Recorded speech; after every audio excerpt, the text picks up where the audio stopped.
Al-Quran ini dilaksanakan pada Khalifah Abu Bakar As-Siddiq.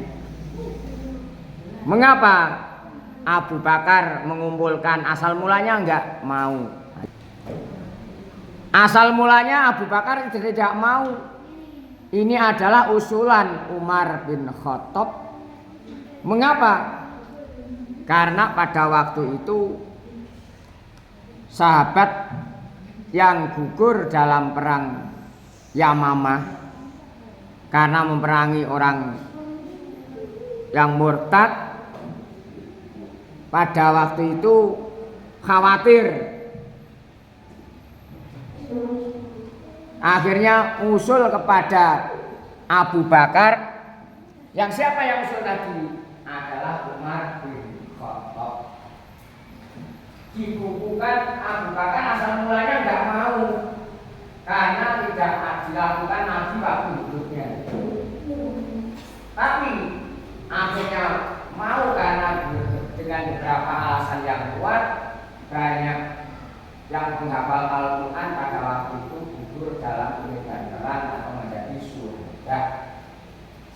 Dan Al-Quran yang berserakan di tulisan, di pelapa, di batu, di tulang belulang dan benda-benda yang lain disuruh untuk mengumpulkan dan dicatat. Dan pada waktu itu tulisannya tidak seperti sekarang yang kalian saksikan. Tulisannya mengalami beberapa perubahan. Tulisan yang sempurna sekarang mudah kita kenal. Setelah Abu Bakar mau, akhirnya dibentuklah, kalau sekarang ya panitia, yang menjadi penulisnya siapa? Zaid bin Sabit. Yang menjadi penulisnya Al-Quran atau wahyu Allah pada waktu itu Zaid bin Sabit. Alasannya karena Zaid bin Sabit pada waktu itu juga menjadi sekretaris Nabi, selalu mencatat apa yang diwahyukan waktu itu. Akhirnya Zaid bin Sabit juga bersedia.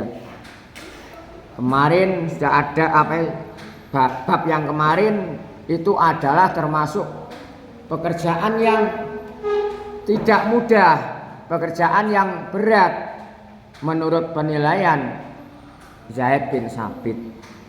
Karena semata mencari ridhonya Allah tetap dilaksanakan dan dikerjakan dengan penuh tanggung jawab. Khalifah Abu Bakar As-Siddiq menunjuk Zaid bin Sabit untuk memimpin pengumpulan ayat-ayat Al-Quran. Alasannya begitu. Saya ulangi lagi. Khalifah Abu Bakar As-Siddiq menunjuk Zaid bin Sabit karena beliau ketika Nabi Muhammad Sallallahu Alaihi Wasallam masih hidup adalah menjadi sekretaris pribadi yang dengan bimbingan Nabi Sallallahu Alaihi Wasallam selalu menulis wahyu yang turun kepada Rasulullah. Setelah ditulis oleh Zaid bin Sabit, kemudian dihafalkan oleh para sahabat. Ada pula beberapa sahabat yang menulis lagi di pelapah kurma, bebatuan atau tulang belulang untuk diajarkan atau disampaikan kepada kaum muslimin yang jauh dari jangkauan informasi. Karena pada waktu itu belum ada informasi yang canggih seperti sekarang, masih minim. Sekarang sudah canggih, info langsung ke beberapa daerah, negara dan sebagainya. Itu sekarang, karena dulu belum secanggih seperti halnya yang kalian saksikan. Setelah proyek besar itu selesai, bagaimana? Mushaf ayat-ayat Al-Quran tersebut disimpan Khalifah Abu Bakar As-Siddiq. Mushaf itu menjadi pedoman utama pembelajaran Al-Quran bagi seluruh kaum muslimin. Sepeninggalannya Abu Bakar, sepeninggalannya Khalifah Abu Bakar As-Siddiq, mushaf tersebut disimpan di rumahnya siapa? Hafsah binti Umar. Dan ini mempunyai apa itu sejarah-sejarah seterusnya.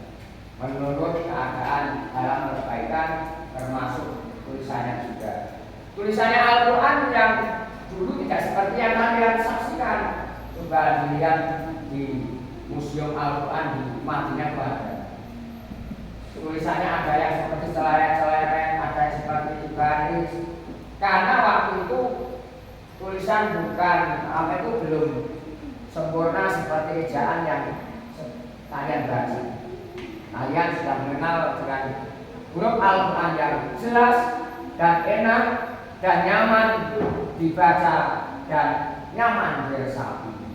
Itu namanya mau apa itu menurut keadaan zaman dan direvisi tulisan waktu. Tapi isinya Al-Quran tetap Al-Quran, tidak boleh direvisi.